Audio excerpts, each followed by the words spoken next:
À notre émission de la semaine, Madame, Monsieur, nous recevons Madame Yannick Dutelli, avec laquelle nous allons parler du Salon du livre afro-canadien qui a lieu prochainement dans la capitale fédérale canadienne, donc à Ottawa. Madame Yannick Dutelli est avec nous à l'émission, donc on parle justement de cette question très pertinente. Il est question ici donc des auteurs qui nous viennent des pays tels que le Congo, tels que la Côte d'Ivoire, tels que Haïti, et on met également l'accent sur la question haïtienne. En deuxième partie de cette émission, nous recevons un grand producteur. Ce monsieur nous vient du Sénégal, monsieur Dieng, Moustapha Dieng. Il est le président d'une organisation, en fait, d'une boîte absolument intéressante qui touche les artistes. Et il nous présente ici même, à Montréal, prochainement, un gros spectacle qui va réunir des nombreux artistes originaires du Sénégal, bien sûr, des têtes d'affiche que l'on va présenter bientôt. Et évidemment, on le reçoit en interview avec nous à l'émission. Et on termine le tout. Nous parlons ici d'un festival, un festival qui a lieu, en fait, c'est la 7e année, 7e édition.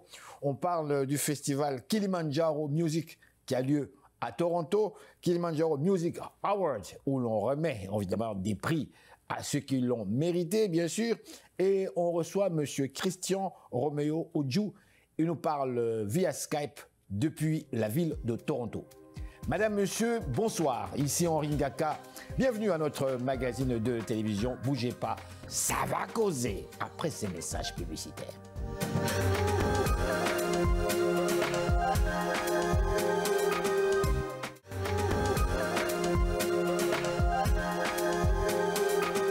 Alors, le Salon du livre afro-canadien, donc c'est présenté cette année-ci. On parle ici de la 7e édition. Et ça se passe dans la capitale fédérale, donc canadienne, la ville d'Ottawa. Mais aujourd'hui, nous recevons une grande dame, Madame Yannick Dutelli, qui vient nous parler justement de cette activité où l'on est plongé au cœur de la diversité littéraire. Donc cette 7e édition du Salon du livre afro-canadien qui a lieu donc ici même à Ottawa, en fait, pardon, à Ottawa et non pas à Montréal. Bonjour, comment ça va? Bonjour, bonjour téléspectatrices et téléspectateurs. Bonjour, Monsieur Ngaka. Je suis Marie-Yannick Dutelli, ou Yannick Dutelli, comme vous venez de le dire, et je coordonne le Salon du livre afro-canadien depuis 2022. Et c'est toujours une période de fébrilité, c'est une passion, le livre, parce que j'ai commencé à lire dès que j'ai su lire. Oui. Pardon. Donc, quand on m'a proposé de coordonner le salon, pour moi, c'était comme quelque chose qui me parlait déjà. Donc, on va juste revenir à ce salon, parce que quand même, c'est très important. On parle ici du Salon du livre afro-canadien, oui. SLAC. On va juste rappeler rapidement à nos téléspectateurs, pourquoi un Salon du livre afro-canadien? Le Salon du livre afro-canadien, c'est un salon francophone et ça répondait à un besoin pour les francophones de la diversité culturelle, de pouvoir avoir un lieu qui leur est dédié, où ils peuvent s'exprimer, où ils peuvent comme vendre leurs livres aussi, où on leur accorde des entrevues d'auteurs pour expliquer qui ils sont, pourquoi ils écrivent et ce qu'ils écrivent. Parce que les textes écrits par les Afro-Canadiens concernant leur vécu, c'est toujours plus poignant, plus intime et souvent plus véridique aussi, quelque part, parce que la personne s'exprime sur son vécu. Alors, ce salon-là, on a vraiment été étonnés de voir à quel point ça a pris son envol, parce que la première édition, c'était juste une journée du livre afro-canadien. OK. Et bon, c'était vraiment un après-midi, un petit cocktail de lancement, une conférence par un de nos auteurs, et depuis le temps est avec nous, Roger, excusez-moi, Frédéric Boiron plutôt, et un lancement de livre d'un de nos auteurs connus. 2018. 2019, Ça prend déjà 2 jours pour l'activité. On s'est rendu compte qu'une journée, c'était pas suffisant. Donc là, on a un président d'honneur qui est un de nos auteurs aussi, Gabriel Osson. Donc on l'a eu sur 2 jours, vendredi et samedi. Et les gens affluaient. Les auteurs s'inscrivaient. En fait, le Salon du livre est organisé et produit par un organisme au BNL qui est intitulé Mosaïque interculturelle. Exactement, oui. Donc Mosaïque a, parmi plein d'autres projets, d'autres programmes, commencé avec le livre et avec le salon. Maintenant, 2020, ça a grandi encore. On est déjà à 4 jours. Et 2021, donc on garde les 4 jours. Et à partir de 2019, où on a eu un président d'honneur, on a eu des présidents, présidentes aussi d'honneur. Je vais comme ça citer des noms comme Blaise Ndala, qui est un écrivain qu'on connaît. Oui, oui. Marie-Célie Agnan, qui est aussi une écrivaine connue. Et chaque fois, on a comme une tête d'affiche qui représente le salon et puis qui embrasse la cause et qui vend le salon. Cette année-ci, on parle ici de voyage en francophonie. Oui. Et on a des têtes d'affiche qui sont là. Effectivement, c'est un thème rassembleur. Déjà, le salon, c'est un salon rassembleur parce qu'il est afro-canadien. On parle de l'Afrique du Nord, de l'Afrique subsaharienne et on parle de toute l'Afrique, de tout le continent, les francophones. On parle des francophones du continent africain. Donc, tous ces afrodescendants qui vivent ici, le salon est pour eux. On leur offre tout ce que nous pouvons offrir à des auteurs. On les amène dans d'autres salons aussi. Mais le nôtre, déjà, c'est un lieu où ils peuvent se rassembler, où ils peuvent réseauter aussi un peu et où leurs livres sont les vedettes. Alors, cette année, j'étais arrivée à la 4e édition, donc on a eu Marie-Célie Agnan. 5e édition, c'est l'écrivain Aristote Kavungu. 6e édition, c'était dédié à la poésie. Donc, la présidente d'honneur était naturellement une poète, Angèle Bassolé Ouedraogo. Et cette année, pour ce voyage en francophonie, on embarque avec le président d'honneur Edem Aoumé, originaire du Togo. Et effectivement, on attend des têtes d'affiche. On en a plusieurs qui sont là, qui embarquent dans ce voyage avec nous, qui vont apporter leur touche personnelle aussi. Je peux citer quelques noms comme Noemski Njike, qui est journaliste à Radio-Canada, mais qui est auteur aussi. Nous avons Samir Mesgani, Margaret Michelko, qui est de l'Ontario. On a Alain Mabankou, qui est un des grands penseurs contemporains, un des penseurs vraiment afro-descendants ou africains contemporains, qui va être là.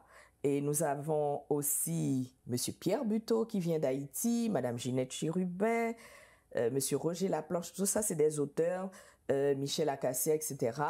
Et nous avons l'historien Franck Voltaire qui est toujours de la partie avec nous. Alors, et lui, il va modérer une table ronde, parce que nous avons des tables rondes, des entrevues d'auteurs sur Haïti, évidemment, parce que lui, c'est le président du syndicat, le Centre haïtiano-canadien pour la documentation. Alors, et nous avons... Donc, lui, il va modérer une table ronde qui s'intitule « Quel avenir pour Haïti ?» J'allais poser cette question, j'allais profiter de l'occasion de votre présence pour poser cette question, encore une fois. On est tous sidérés, on est tous à se demander, mais que se passe-t-il? C'est pas possible. On est tous là en train de dire, mais attendez un peu là. À l'époque de François Duvalier, on se plaignait déjà. Il y avait une dictature sanguinaire. À l'époque de Jean-Claude Duvalier, on se plaignait encore une fois. Il y avait toujours une dictature. Et tranquillement, on a commencé à penser au changement. Aristide qui arrive, et hop, et là, on se retrouve aujourd'hui des bandits. C'est pas possible. Je vais laisser aux historiens, Oui. aux écrivains, parce Oui. que cette table ronde, toutes nos tables rondes vont être diffusées sur la chaîne YouTube, sur Facebook.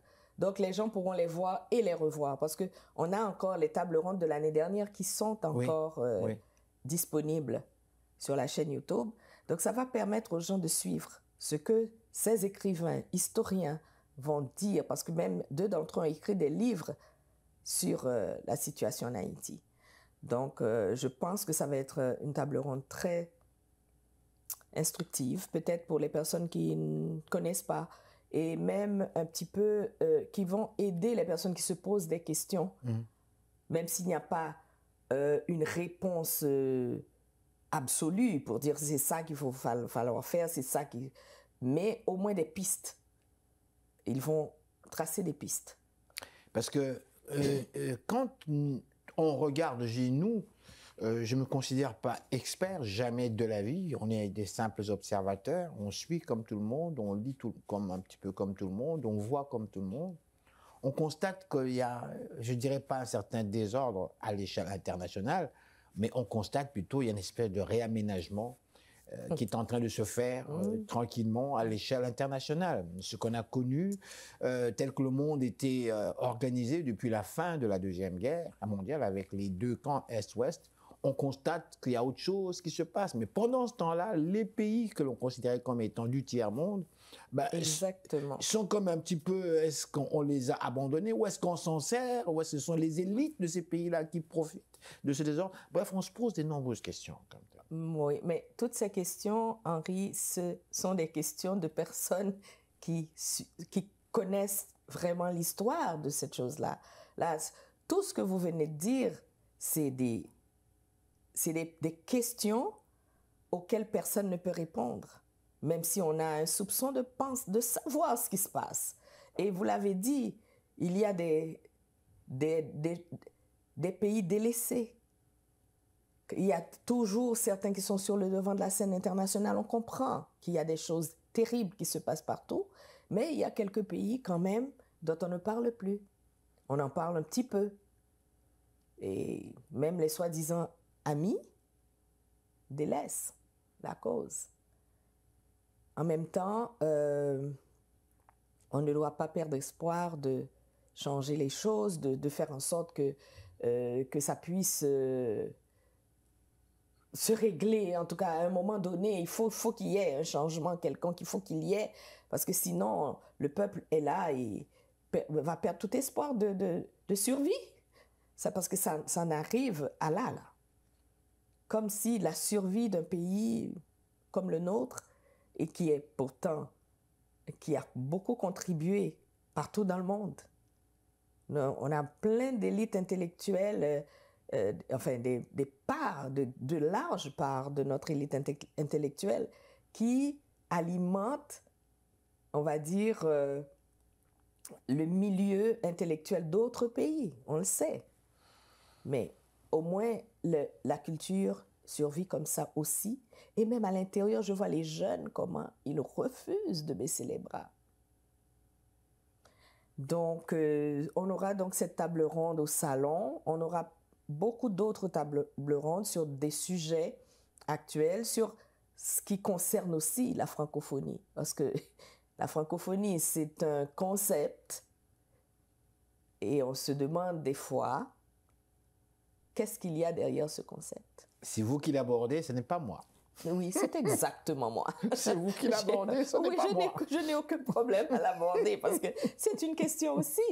Il y a une certaine remise en question de la francophonie que l'on considérait comme étant une organisation culturelle et l'on constate de plus en plus que le politique prend de plus en plus de l'ampleur, que l'hégémonisme des puissances occidentales prend de plus en plus de l'ampleur, pour ne pas dire quelque part l'hégémonisme français. On se sert de la langue, on se sert de la culture pour maintenir certains régimes, maintenir certains peuples dans le sous-développement. Ouais. Et c'est là l'interrogation que je n'osais poser. Je vous écoutais parler, je me suis dit, on va se taire. Mais quelle est votre réaction par rapport à cela? Moi, je vais vous dire qu'on a une table ronde intitulée « Et si les anciens pays colonisés s'affranchissaient du français ?» Point d'interrogation. Est-ce que c'est possible et en fait réaliste dans le contexte actuel? Encore une fois, les penseurs de la table ronde vont pouvoir essayer de trouver des pistes de peut-être pas des solutions, mais des questions qui vont aller un peu plus loin. Parce que franchement, il y a des langues africaines qui se développent, là. On a le swahili, on a vraiment des langues qui s'étendent, qui se développent, qui prennent de l'espace. Je n'ai pas de solution, je n'ai pas de réponse. Je ne dis pas que c'est le swahili ou c'est telle autre langue qui prendra la place du français. C'est sûr que le français va rester, à mon humble avis. Mais, encore une fois, je ne suis pas sur cette table ronde. On va laisser aux penseurs le loisir d'en parler. Le mot de la fin, Yannick Duthély, concernant cette manifestation qui aura lieu à Ottawa. Alors, moi, on l'a intitulé « Voyage en francophonie ». Donc, francophonie d'origine, on va dire, de la France, de tous les pays, parce qu'on a des invités qui viennent de partout, de diverses origines, et même de diverses provinces du Canada. Du Canada, oui. Donc, ils vont être là. Moi, j'invite toutes les personnes intéressées à la culture, à la littérature, de peut-être faire un saut. Montréal, Ottawa, c'est pas très loin. 2 heures. C'est juste 2 heures.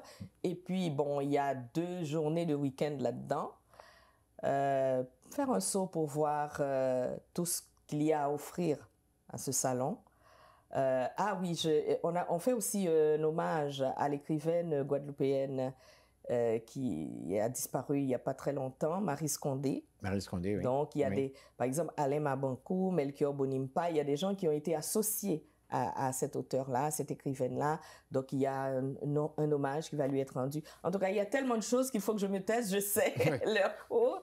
Alors, je vous invite du 24 au 27 octobre à Ottawa, au 435 rue Donald, au Salon du livre afro-canadien. Merci encore une fois. Merci beaucoup. Merci. Alors voilà, madame, messieurs, restez là. Nous sommes de retour tout de suite après ces réclames publicitaires.